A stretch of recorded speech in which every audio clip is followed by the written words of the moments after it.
क्षेत्र म्हणजे शरीर. हे जे शरीर आम्हाला भगवंतांनी दिलंय ते कशापासून बनलंय? पंचमहाभूतांनी बनलेले.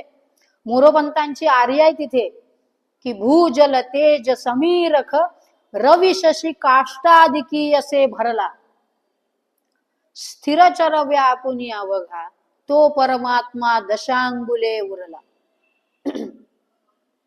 तो जो दशांगुले उरलाय ना तोच आमचा आत्मा आहे.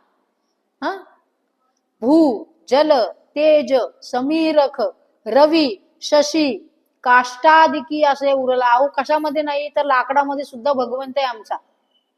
रवी शशी काष्टादिकी सूर्यचंद्र काष्टादिकी असे भरला. भू म्हणजे जमीन, जल म्हणजे पाणी, भूजल तेज समीरख रवी शशी काष्टादिकी असे भरला.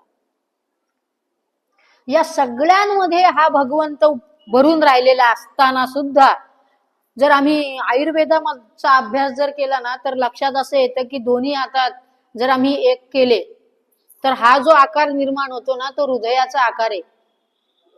हा जो आकार आम्ही बघतो ना तो हृदयाचा आकार आहे.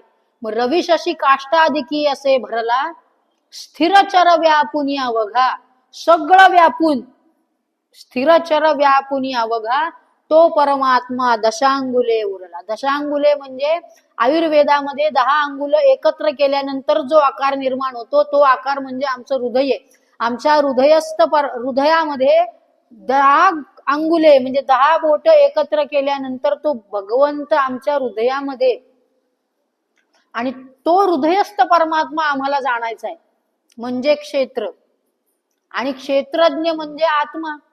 तो जो भगवंत आमच्या हृदयामध्ये स्थित झालेला आहे तो जो आत्मा आहे तो आत्मा जाणणं, क्षेत्र आणि क्षेत्रज्ञ या दोन्हीचा भेद जाणणं